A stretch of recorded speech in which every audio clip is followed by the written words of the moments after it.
Thanks for tuning in to All Wrapped Up, Episode 2. Today we're talking to Ollie Parker from Speedpro Imaging about franchises.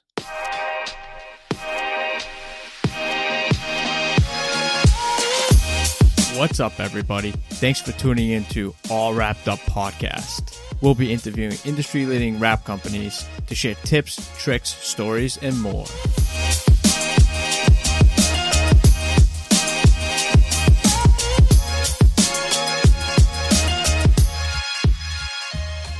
All right, we got Ollie Parker here from Speedpro Imaging over in Wakefield, Mass. Thanks for tuning in. We got a couple questions for Ollie. Basically, you're into a franchise, correct, with Speedpro? Yeah, I started up 7 years ago with Speedpro. 7 years, wow, 7 years goes by real fast. Yep. So basically, I wanted to ask you a couple questions. Why did you choose getting into the graphic design or digital printing business from what you were doing prior, going back from the beginning? So I had spent 35 years in corporate America, working mostly in finance, the vice president of finance for various different businesses. And I got to the point where I was really tired of doing the same thing. If I had to do one more budget, I was going to jump out a window. So I started looking around at different opportunities. I knew I didn't really have an idea about what kind of business I wanted. So I was intrigued by franchises. Franchises have a much higher success rate than people starting up an individual business. So I looked at, I pulled out a book and looked at hundreds of franchises, and most of them didn't appeal to me at all. But I zeroed in on a couple. And in fact, I looked at one called Batteries Plus. Have you ever seen Batteries Plus? I'm not familiar with it. What is it? It's a retail battery shop. They're all over the country now.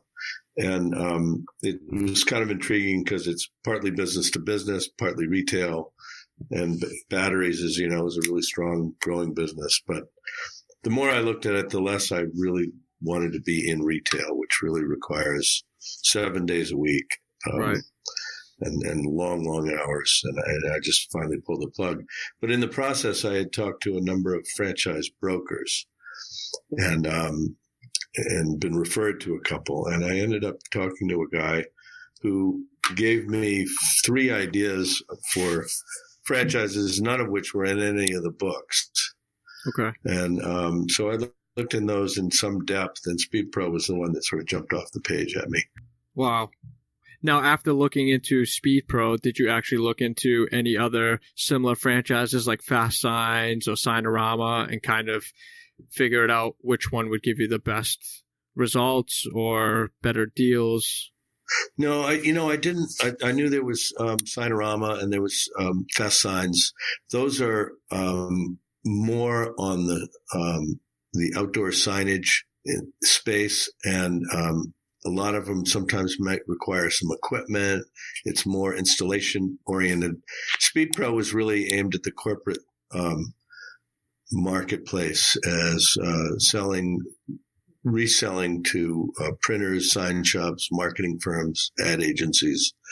And so it was really a different target market that I thought was more interesting. So Speedpro basically deals with less installs, basically, and more of a straight to the consumer or other shops, as opposed to going out and doing the big signs and things of that nature. Yeah, it's most 90% of what we do is for resale. Right. So we're selling to people that have the relationship with the end customer. Most of those end customers are businesses. So it's like I need 30 posters or I need 25 foam board signs, and less. Although we do some signage. The signage is very labor intensive. It, requires a lot of hand holding as opposed to somebody calling and saying, I need 30 signs, print them. Now, as far as training and things like that, when you got into the Speedpro Corporation, did they offer you training and did they set you up as far as like having your machines and everything kind of laid out? So for your opening day, you were ready to go?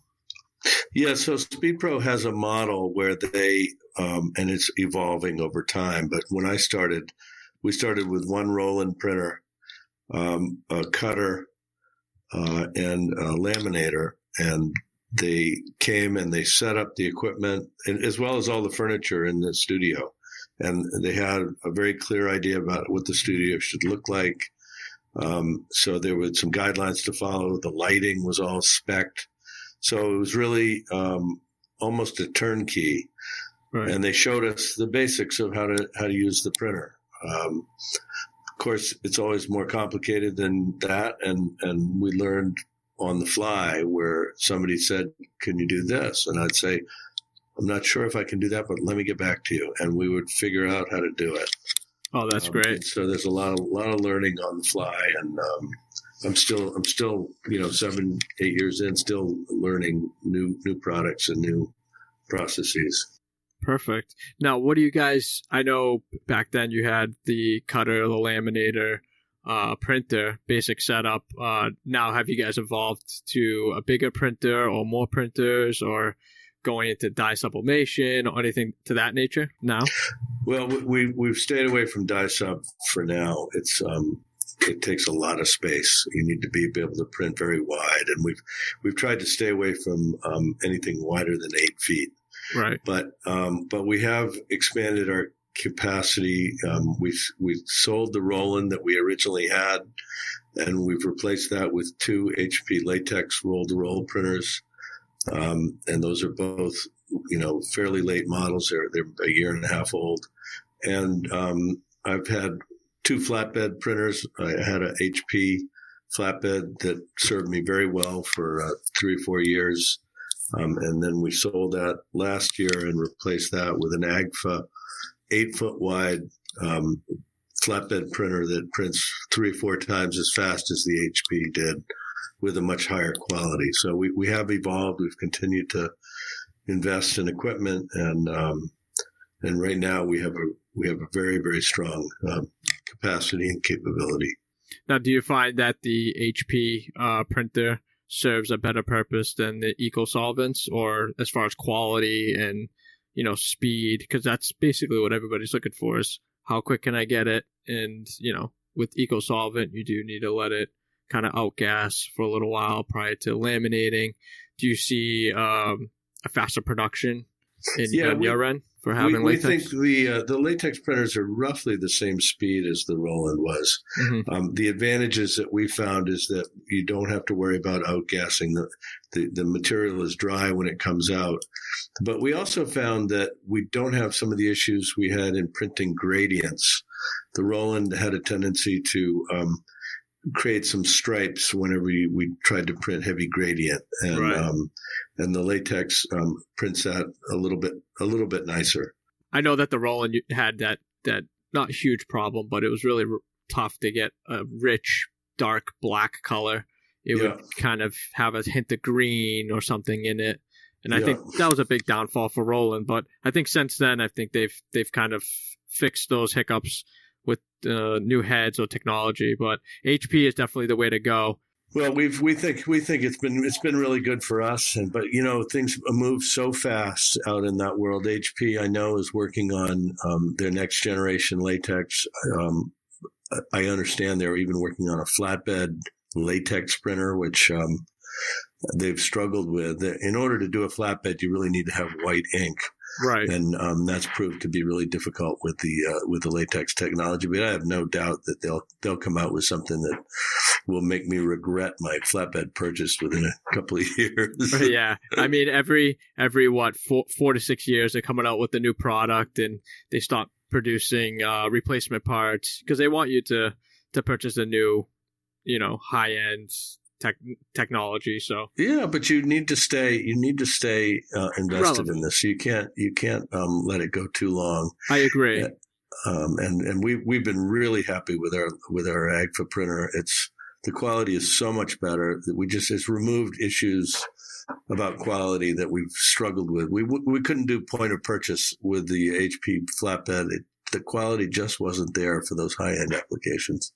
Also, too, with the new printers, did you have a say on what you could purchase, or does the franchise kind of tell you, hey, we can give you a better deal on X instead of Y, or is this something that you can just go out and say, hey, I'm just going to go buy this, and they don't really care? No. So the franchise is really a great guide. They have some people that do research on new equipment, but they are focused more on the smaller studios. We're one of the top 5 studios in the country. So we're sort of at the cutting edge right now. And we were one of the very first to buy the Agfa. There are only 3 in the Speedpro group. I think there's 130 Speedpros now. Wow. And there's only 3 Agfas. I suspect, by the time the next people are ready to buy something, there may be something else that supersedes the Agfa. But right now, that's the printer of choice if you can afford it. They're twice as expensive as an HP flatbed. So right. There's some reluctance, to put that much money into it.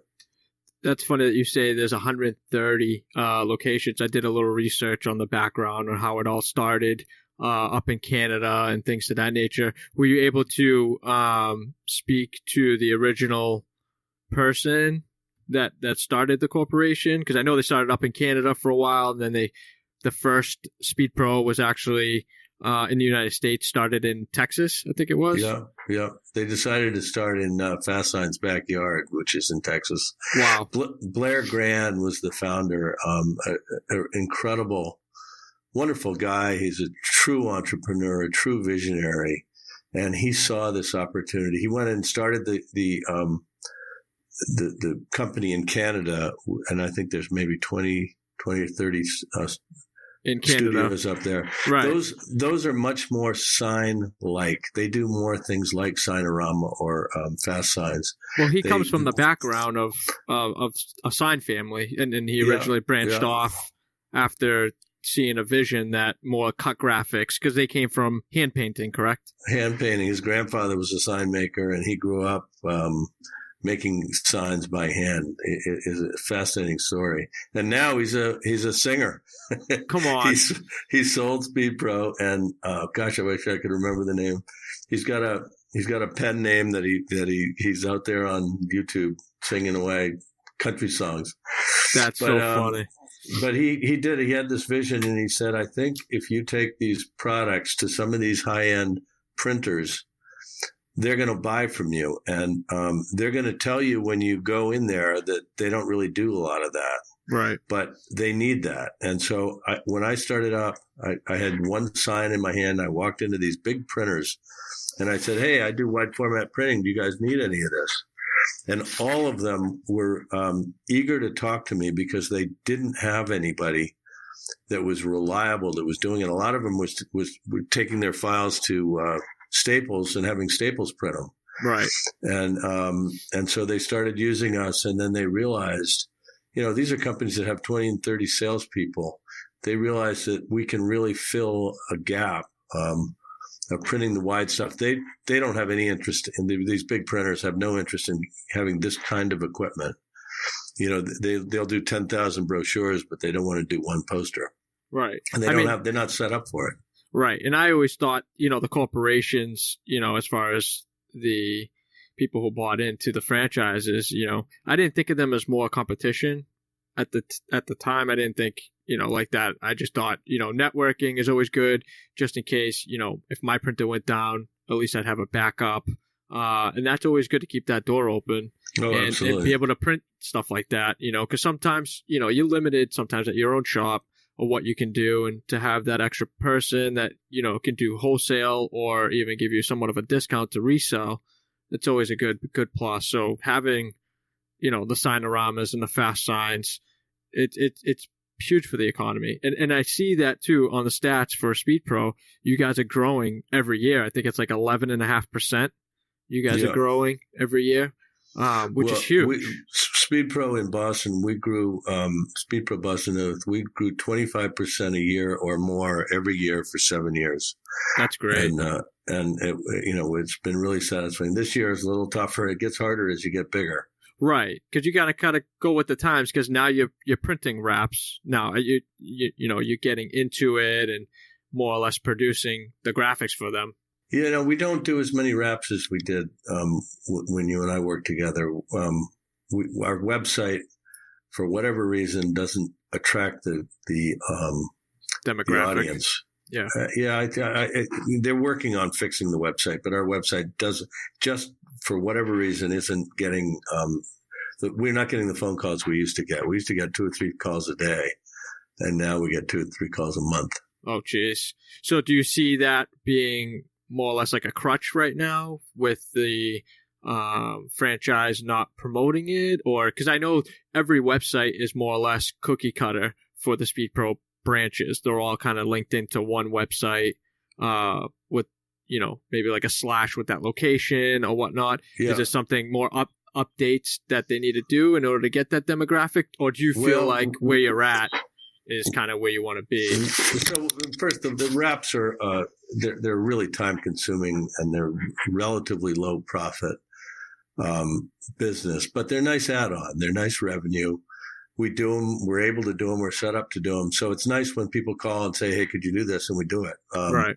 What happened, I think, is that Google changed their algorithm, and they didn't like the way the Speedpro website was set up, and they looked at us like, wow, you've got 130 different studios all with the same content, and that's not a real business. For whatever reason, their algorithm just disregarded us. So Speedpro's working hard, and they have a new website being built right now that within a few months we'll start to get those calls again. But in the meantime, we've been absolutely bombed with business, and we're going to be stretched when those phone calls start coming again. Definitely. Yeah, especially with the new year coming, within the next month or so. Do you guys see a dip in sales, come around this time until after New Year's? Yeah, absolutely. It's always slow in November and December. Yeah. And even January and sometimes February can be slow, but then it gets going and it's just a roller coaster once it starts. Now, how many Speedpros do you have just in the Massachusetts area? Do you know? So there's one in Needham. Okay. And then there's one in Portsmouth, New Hampshire, who's done really well up there. And there's a new one opening in Manchester, New Hampshire within the next few months. Okay. So they're crawling up north, further up. Now, are you still the main hub for your location? Because I know back then you were kind of like the head store for a couple of stores around you. Well, we support the other stores. For example, the store opening in Manchester, they probably will open. They will start selling to customers before they have equipment, and they'll call us and say, "Hey, could you produce this, foam board?" And they'll come down, pick it up, and then deliver it to their customer. Which is a great way. That's how I started, and I started using the guys in New Jersey. I would send them a file at night. They would print it, ship it to me the next day, and I would deliver it. I remember you walk into my door. Yeah, when I first met you, I didn't have a building, and I didn't have employees. So you can start. You don't make a lot of money in those times because you're paying almost full price to the other Speedpro, but at least it gets you started so that the first day when you do have employees and you do have a facility you're paying for, that you have some business to start with. Right, and that's part of their ramp up system is what it's called, right? Yeah. Okay. We call them buddy studios, and it's worked really well for a lot of the studios. That's great. So how many people do you have now working at your office? So I have 3 people in production, and they've all been with me for 4 years or more. And I have 2 people in account management. Okay. And they answer the phone and they deal with customers on a day-to-day basis. And then I have 2 salespeople, one part-time, one full-time, who are out there trying to generate new business. And most of that business is retail. So it's not going to the wholesalers, but it's going to individual companies and trying to generate business that way. Also, too, I wanted to touch on your kind of like every day-to-day business and what you do from kind of when you walk in to when you're about to leave at the end of the day. What do you guys? How is your production set up? So we try to have a meeting every single day to go over. We have a board that we keep right in our canteen, and we sit and every day, and each job that's due that day or due at all is on the board. And so we talk through every single one of those jobs to make sure we have the materials, we know when it's due, there's the proofs are with the customer, has the customer approved the proofs, and make sure that those details are covered. We try never to miss a date. And, right. And rarely do we miss it. We do miss them, but that's our goal, is never to miss a date. We try to turn around quotes within an hour. That's something that I think differentiates us from some of our competitors. A lot of time we get jobs before our competitors have even quoted the job. Yeah, that's key. Having someone able to access emails every hour and get those bings in to get those quotes out. Sometimes that's, a make or break deal for some people. Well, it is. And a lot of our customers aren't necessarily telling their customer that they're outsourcing it. And so if we embarrass them by taking a day to get a quote back, that puts them in an awkward position. They're like, "Hey guys, are you going to get us a quote?" And if we're the ones holding it up, that's shame on us. Right. We have, obviously, sometimes you get a complicated quote that might take a day or so, but that's an important part. And that's why we have 2 account managers, to make sure that we're going to be responsive. So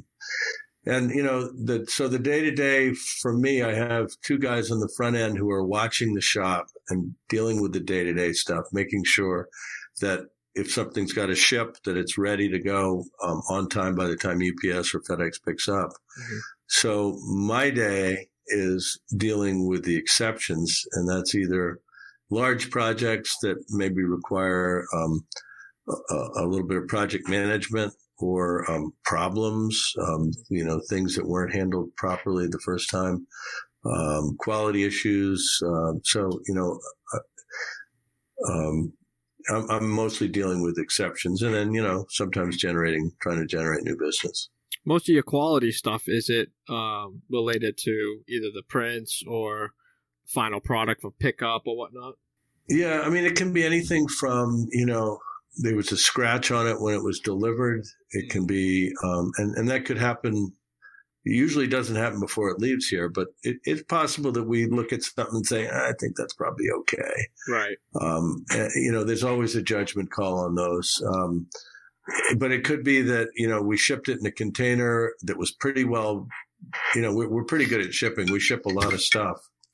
And, but it could be that, UPS threw it over a wall and it smashed it. And then, it needs to be replaced. Right.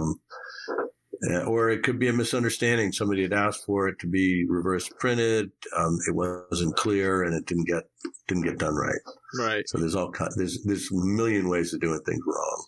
Now, I know at the time you guys were using 3M. Have you guys, varied as far as products that you're using, getting more into Avery or Oracle, or does it really just depend on the type of project you have going on? Yeah, I mean, we stuck with 3M for all vehicle wraps. Right. I know people have used Avery, and I know a lot of people are fine with it. But I've stuck with it. It's not that much of a price difference, and I like to be able to tell people that we have the best vinyl in the market, and usually, people accept 3M as being the best. It's a staple of adhesives. I mean, everybody knows. It's really a great product, and it works. We use Oracle. We use Oracle for some of the calendar vinyl projects. A lot of we don't use as much vinyl though, since we're direct printing. So we've eliminated a lot of that. Right. So now you're printing directly to the substrates. Yeah. Mm-hmm. What type of substrates are you guys mostly pumping out? Coroplast or Lumelite? Well, it's a lot of foam board. It's a lot of cardstock, ultraboard, and Coroplast. We're not in the mass market Coroplast. When somebody needs, 1,000 political signs, you're better off doing that screen printing. Right. We're not going to be competitive. But we do smaller lots. If somebody wants 60 or 100 Coroplast signs, it's too much of a pain in the ass to deal with the screen printers. They're very focused on volume, and if you've got for them 100 Coroplast signs is more of a pain in the ass than anything. Right. No, I totally agree. Even if we're more expensive, we tend to get those. Okay. Now, you didn't happen to say anything about a designer. Do your production guys actually design as well? So Todd, who I'm sure you remember, he's still here, and he is very, very good at design. He was doing all of our wrap design when we were doing a fair amount of wraps. But really, he's focused mostly on production. And okay. He does any design work we have. He does it. We discourage it. We charge a lot for it. And our preference is to have the customers deliver us print-ready files. Right. We have other designers that we refer them to if necessary, but we do some. Yeah. So you pretty much kind of more or less want to outsource the design and get like an FTP site you guys have, I think. You guys can download the files, get them in, print them, and then let them know when they're ready to be picked up. That's when we really make the money, is if we get the printers running, and Todd's skills are so strong on the production side and keeping everything on track and making sure we don't miss deadlines. And these are key machines, and sometimes the machines aren't working right, and he's really good at getting in there and figuring out what's the problem and resolving it. Well, I think we went through everything. Basically, I wanted to focus more on the franchise and give it a different aspect of,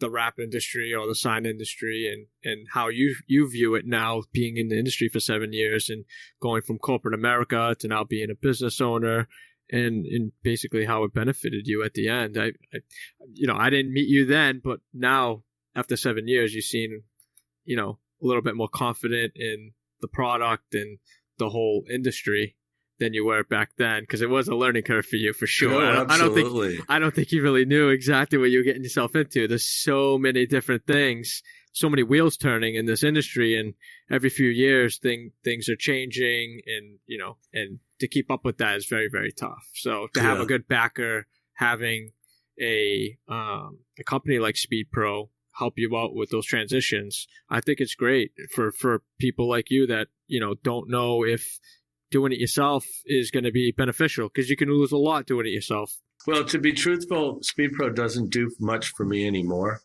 I pay them a royalty every month, and I'm in all fairness, I don't get a ton for it. The truth is, I would have never been where I am now without it. Right. And I've never had a regret. I obviously don't like paying the royalty, but that's part of the deal. And I knew that going in. And as I say, I would have never been successful had I just said, all right, I'm going to start up a printer. Yeah, it's tough. It's tough not having that extra phone call to someone to figure out, because they do have, people on hand to help you out in the beginning stages, which is great.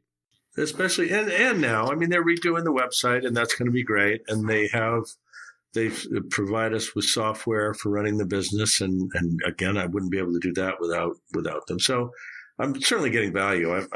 But the real value is to help you get started, help you learn the business, help you figure it out. And then what I've found to be even more important than any of it is the relationship with other owners. I probably, touch base with, we have an annual meeting every year, and I know a lot of these owners very well. And when I have a question, I get on the phone and I call them and get a real answer from somebody that's running a business, as opposed to the franchise, the corporate group that, is not that in touch with the day-to-day of what it's like to actually run one of these things.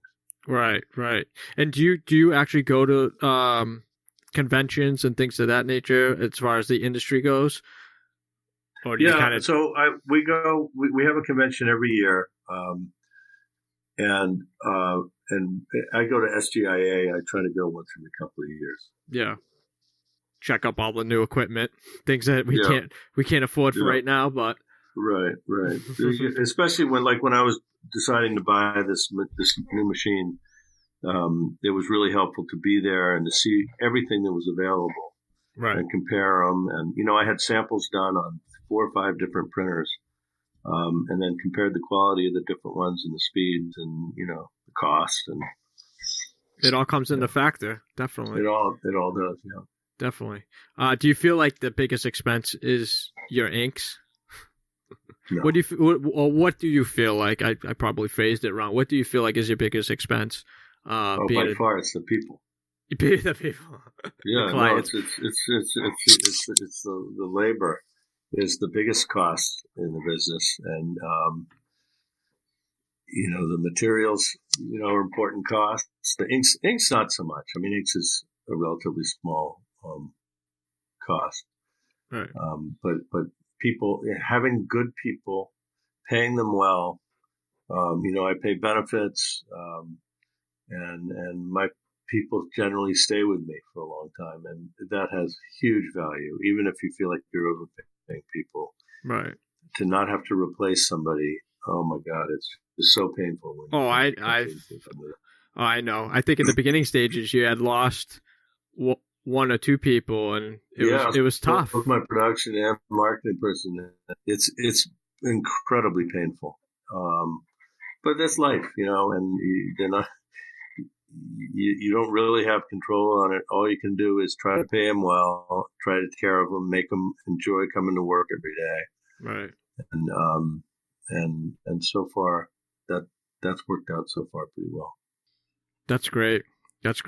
Ollie, thanks for taking the time out of your busy day to come on to the podcast and talk a little bit about your business and how you've benefited from being in a franchise. I mean, I think that's huge, and it's a great opportunity for people looking to get into the industry and not take that big jump by themselves, at least. Great chatting with you, and stop in sometime when you're in the area. That sounds great. All right, Jeff. Thanks again, Ollie. We'll talk soon. Yeah. I want to thank Ollie Parker for taking the time out today to talk to us on the podcast. If you want more information about Speedpro Imaging, go to www.speedpro.com.